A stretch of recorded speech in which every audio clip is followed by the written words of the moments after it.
Many years ago, I came across a few lines in a book that I connected with. They were, "It's easy to judge, but you never know another person's heart, what gives them strength and what breaks them down." I have learned to listen more and speak less. The result has been eye-opening conversations and inspirational moments that I have shared with you right here.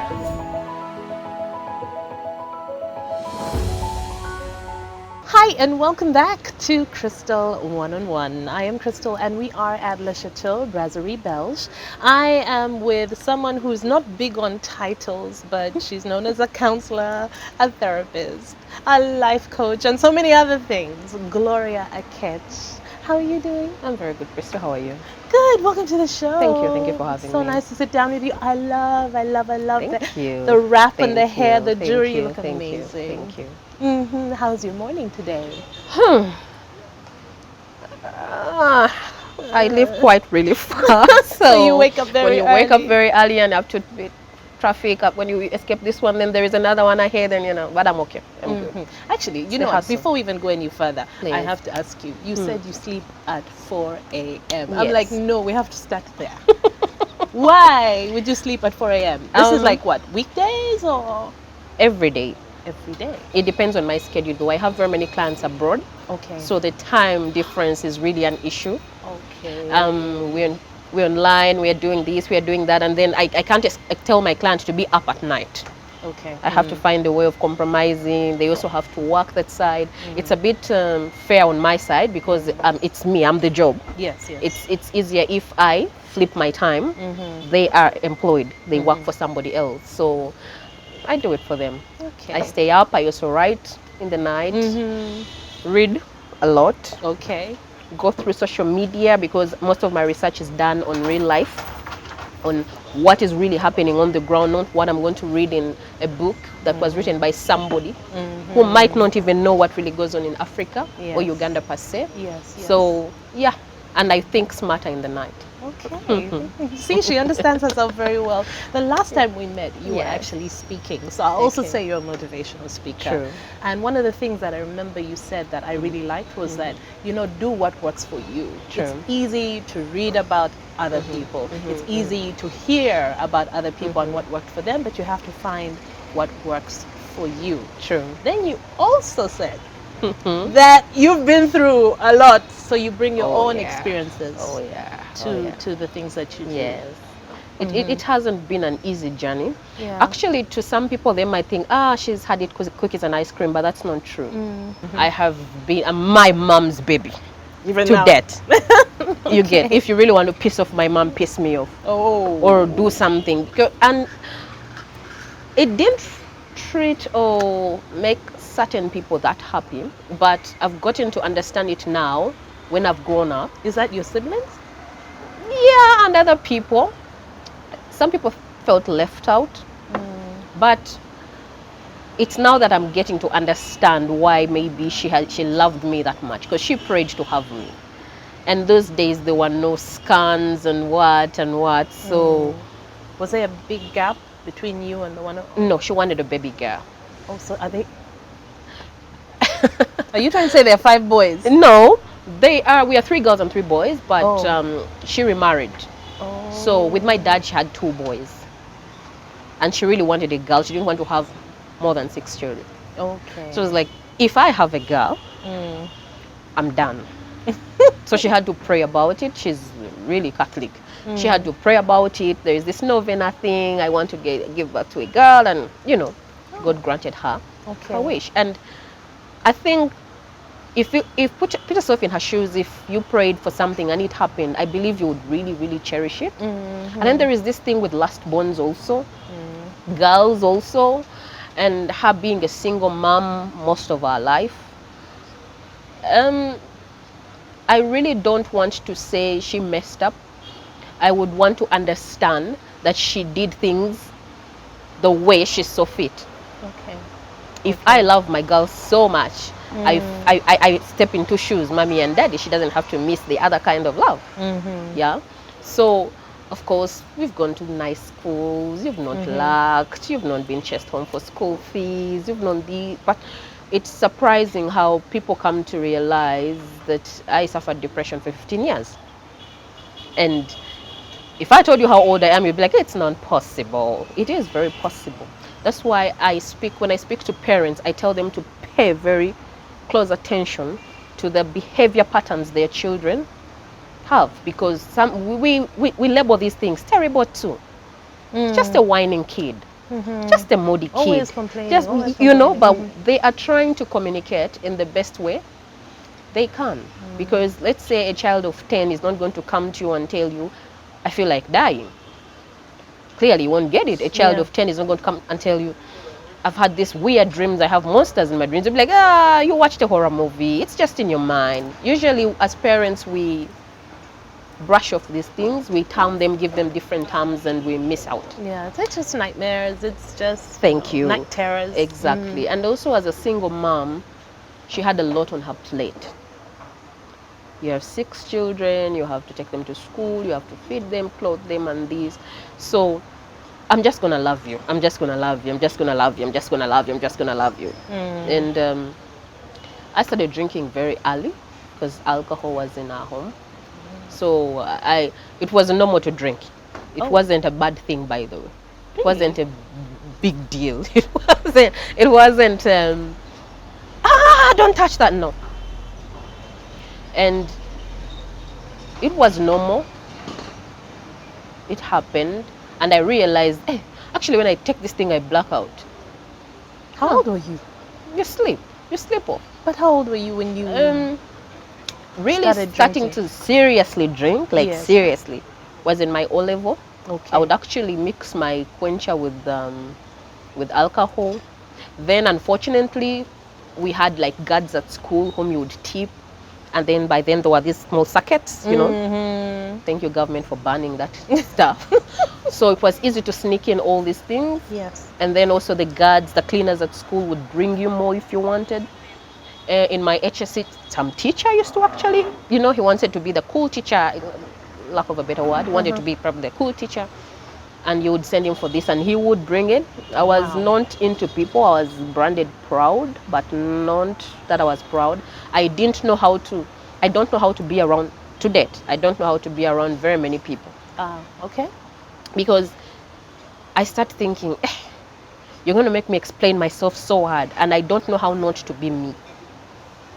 I don't know how to, when you're around Crystal, you sit in a certain way, you talk in a certain way, you speak certain words. I'm like, this is too much work for me.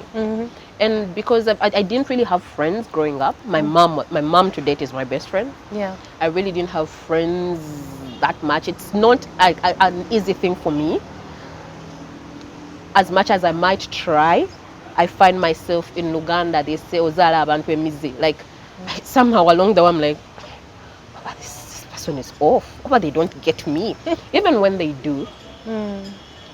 Though I will say unfortunately or fortunately, because certain things happen and we think they are a curse, but they have been a blessing to us. I've not been blessed to have a friend who I say, that one is my really tight gang.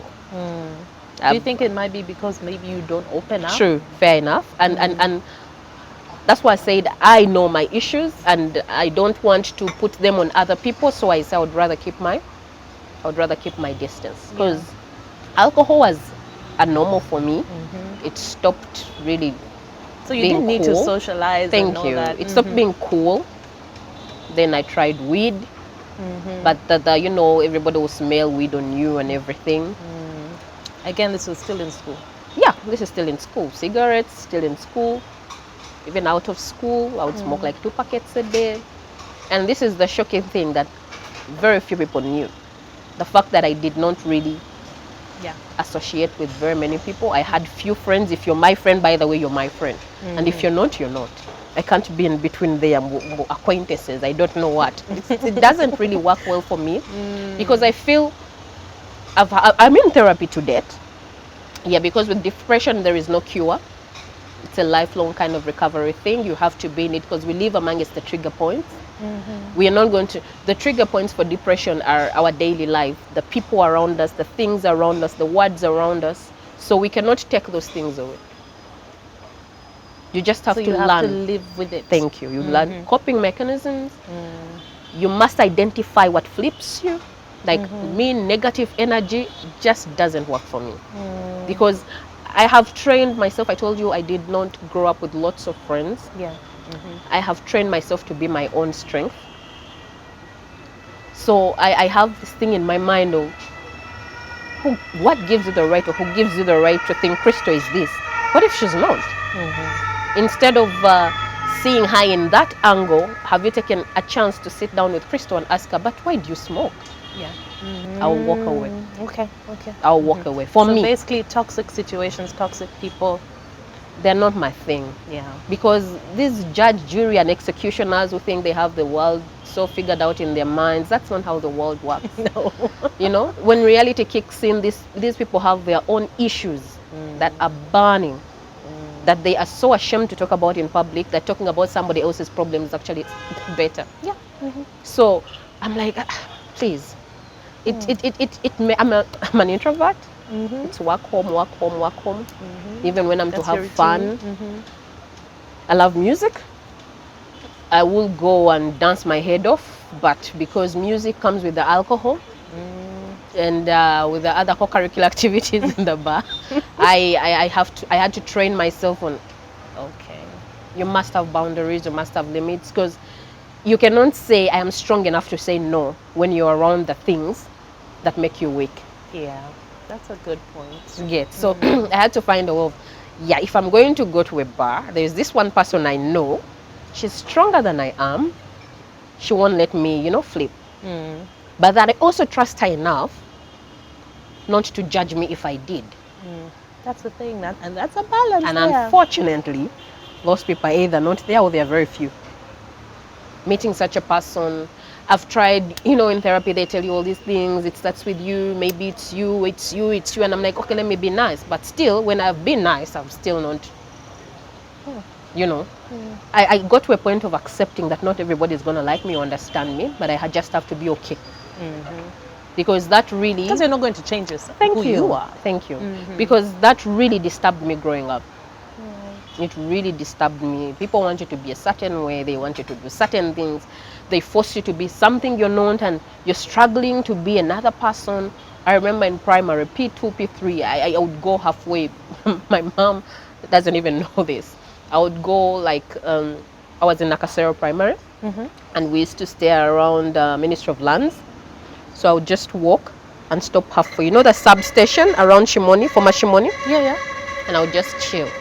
And do what? And I just chill. Just sit. You're like 6, 7 years old. And I just sit till it's lunchtime, time to go back home, and I walk home. And everybody would believe I've gone to.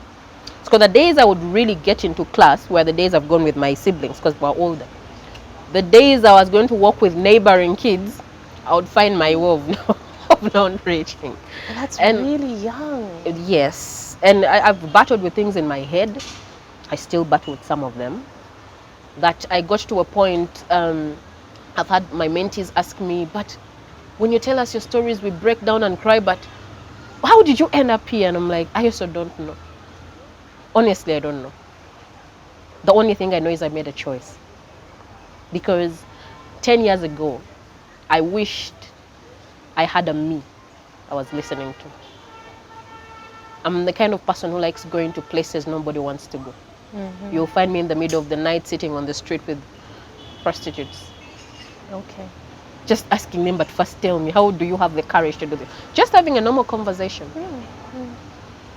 Just having a normal conversation. Those are uncomfortable situations people avoid. You'll find me somewhere in Katanga, rowdy place, there is sewage here, people are smoking weed, there's a kid doing this, and I'm asking this people, but tell me, how do you survive? How do you do it? Because I know we are all seeing the Rastafarian, the strong person, the high person, but there is a vulnerable person in there. That's the person I'm looking for. And we are living amongst people who don't want to hear the truth. They want us to tell them what they want to hear. Of no, life is hard, but I'm okay. It's okay. It's very fine not to be okay. And I have grown up. I've been forced to be so strong. I was forced to be so strong at a tender age. And sometimes I say, I just want to be weak. Not because I want someone to come and tap me or have pity parties for me, no, because I just want to be weak.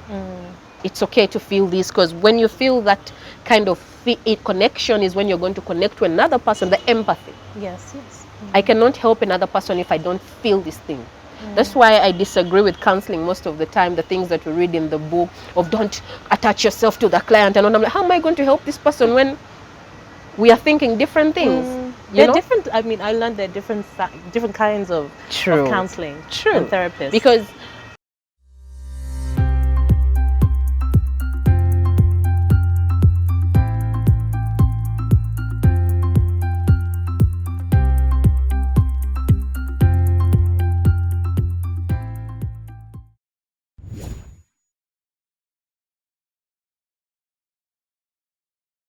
if a former drug addict came and talked to me about drugs, I would give you my ears, my nose, my throat. I would really give you all my attention of, okay.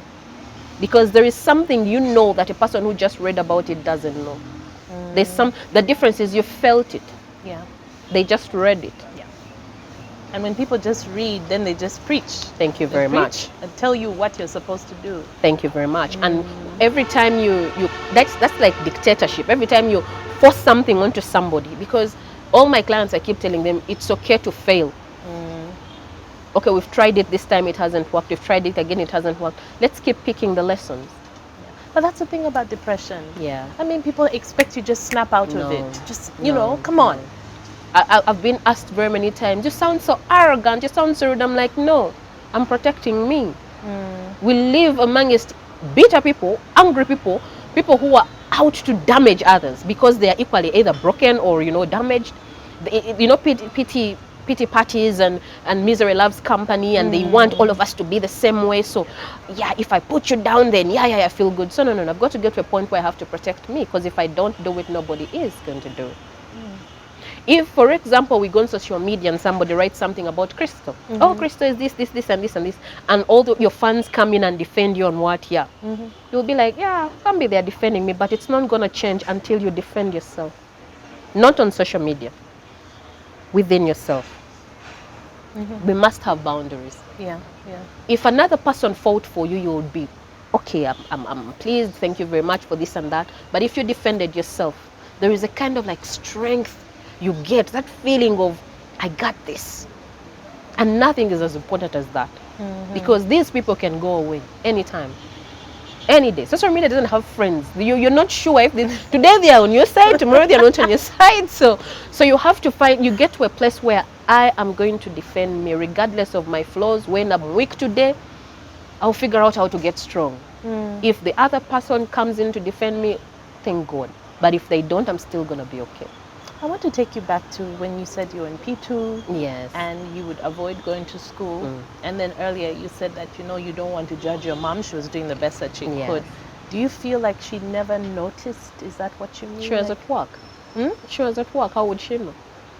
And I always brought back good grades. So either way, she would not have known. Okay. She would not have known. And so what was it? I mean, what was it?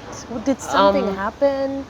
And in recovery, we are advised or encouraged not to speak about certain things if they are going to affect another person. If it's all on you, for example, rape, it's all you. The other person might or might not be mentioned, but you'll say rape. So rape is the issue. But if you're going through certain things that will need you to involve third or fourth, fifth parties, our therapists really don't encourage that, because they're like, you're damaging another person, yet we're in the process of healing. So as you're getting better, you're making somebody else feel bad. However, I say in my book, I've written about it, a few things about them. I've talked to parents. I've talked to parents how to bring up children in a way where they have to accept each other regardless, because when you come to one of my mission is it starts with family, it ends with family, because when you're being born, it's family, and when you die, family lives last. So it starts with family, it ends with family. The bonding, the sibling rivalry has always been there from time memorial, from Bible time and all. But how do we minimize this? These are things, there's certain things we're not going to take away completely. That's the truth. But how do we minimize certain things? How do we put them at a level of, Krista, don't do this to your sibling because for whatever reason or right you think you have, it should not be done because it's the wrong thing to do. Right from wrong. But I have learned to also outgrow pain, because honestly, for 15 years I have done things I thought would help me feel better. They didn't. Tried cocaine, my nose jammed it, couldn't afford to. Tried marriage, tried men actually, and I realized these people are just, well, they just make the whole problem worse, you know. And you're looking, you have a void. Depression is like, it's some sinking, dark pit of sinking sand, and every time you're in there and you're fidgeting, you sink deeper. You just keep sinking deeper. So you just have to stand still sometimes, and I didn't stand still. I was looking for answers. something. Yes, let me do this, let me try this, let me try this, let me try that. And when I had my first babies, being raised Catholic, abortion was like first class ticket to hell. God doesn't forgive you for murdering someone. So I wasn't going to have an abortion. Yes. But my mom being my friend, it did not worry me not to tell her. So I told her. Yeah. And she was, okay, she was hurt, yes, but she was on board. She paid all my bills, did all this shopping. She was like, no, chibadeo, what do we do? It affected my school because I was in my third year at campus. Okay. And I had my firstborn the day we begin my last exams, second semester. My last, that day the exam started, the day I was in theater. So we tried all these, tried to talk to the university if they can let me do the exams in the hospital because I had read and what. It wasn't possible. So I had to get a dead year. Yeah. So I know it played around with her, but because the dead year was standing, it was okay. It's like just a year, she will go back in. You will go back the next year. And then 3 months after, I'm pregnant again with my second born. Now, this is going to sound so silly, but it's the truth. I never thought that when you're breastfeeding, you can conceive. People don't know this. Thank you. So I honestly did not think it would be possible. And there I am again. And me being me, you know, I don't know how to swallow things. I will say when something is bothering me, I'm going to say. So here I am saying, Banang, I think I'm pregnant again. Everybody now, reality checks in. Oh, reality checks in. I was on my own. On my own. Just got in a cut job. They also bounced me when they realized I was pregnant. Everybody's telling me to have an abortion. But me, abortion is, that's like, there's no way I'm going to kill another person. I'm going to figure it out. How? Honestly, I didn't know. I just kept quiet and started bulging. Quiet. Quiet. It was a rough pregnancy, slept hungry some days. It was a rough one. No, didn't have Were you a name alone? to. No, I wasn't. I wasn't alone. But you know, You're with the father? yes. Okay. But you know when everybody believes it's your fault, so you make your bed, you lie in it. You lie in it. Was he also on campus with you? No. He had finished and what. So just please, just so you know that dead year didn't happen. Because now there was baby number 2 coming in. I was really frustrated. Nobody understood me, that's the truth. It was judgment here and there, words here and there. You're stupid, you're what, how, who, what? This can't happen, so how didn't it, where did it? But it happened. Thank you. So I chose quiet. And surprisingly, every time I tell my son, I keep telling him, you're a miracle baby. There's something about you in my children that there's something I see in you that is, God just said no. You were, I believe, because I have 3 sons. The first one and the third one, a C-section. I gave birth to him now, no more deliveries. Oh, after only that short time? Thank you. Exactly what the gynecologist will be like. We are going to monitor you. The stitches are still wet inside. I don't know. Yes. Surprisingly, the theater was on standby. But then the midwife, she was so humble. She told me, you know, let me give you a try. But anytime you feel pain on your belly, just tell me and we'll stop. all this time I was telling God, I honestly don't know. Because I had gone through a lot of things during that time that pain, physical pain was the worst. It was the least of my problems. The emotional pain was too much. The physical pain wasn't even an issue anyway. I just hoped I could make it out alive. And thank God I did. It was like a small baby, considering the conditions weren't really that. You're saying you weren't eating. Yeah, they weren't really that good, but it is well. He's very smart. He is a bit reserved more than the others, but he has his light moments. You just have to know how to handle him. And I remember one gynecologist told me when I had gone to her office, because I had gotten a job I was a receptionist at some hospital. So I had opportunities to see those white doctors and what. And then she told me, you can choose to have an abortion. You can choose to be strong, and 2 years from now you look at your kids and you're happy. Or you can choose to cry and get no solution. It's entirely up to you. And I'm thinking, look at this chick. Does she even know what I'm going through? I had the meds. They had told me that someone had prescribed medication that I could take. I didn't take them. That I didn't take them only because I didn't want to go to hell. That's the truth. But if abortion was not going to take me to hell, I think I would have. To me, abortion is killing somebody. Okay. So I was like, there's no I'm going to live with myself after killing someone. I didn't take them. But we survived.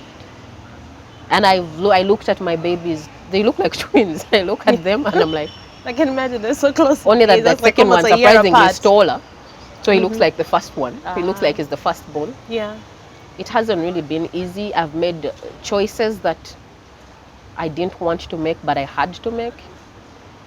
And you know, when everybody is judging you harshly instead of trying to find out why you're doing things the wrong way, and then, like, for example, what do you mean? What choices?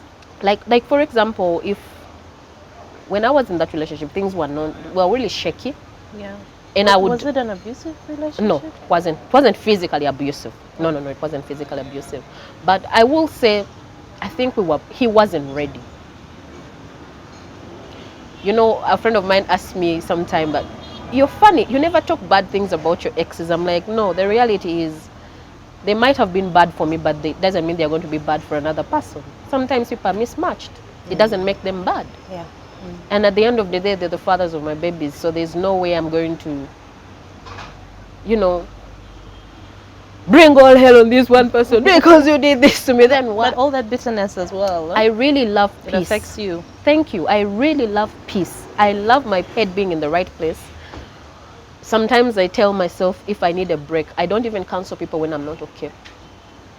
Because I don't want whatever is bothering me, I don't want to put it off somebody else. I don't want it, you know, this is why I keep joking that when you get advice from a happily married woman, she's going to give you the best advice. Okay. Trust me, when things flip, you might get funny ideas.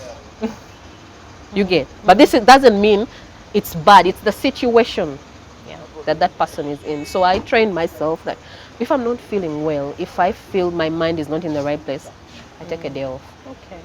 Because I really don't want to be the reason the other person makes a mistake. I don't want to be the reason the other person makes a decision they shouldn't have made simply because I psyched them to do it. I pumped them to do it. Because people are gifted. Yeah. I strongly believe I am gifted to speak into people's lives. Because I did this before I even decided to go study. Okay. It came natural to me. It comes natural to me. I don't even prep myself sometimes. I just say, what's the topic? Do we have a dress code? Do we have a no? I pray about it and I'm good to go. I would only read about something and like, this one I'm not very, very sure. Let me equip myself. So it really comes natural to me.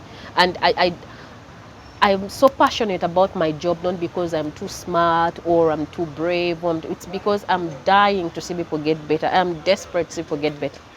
I have seen myself grow when I had at one point given up on me.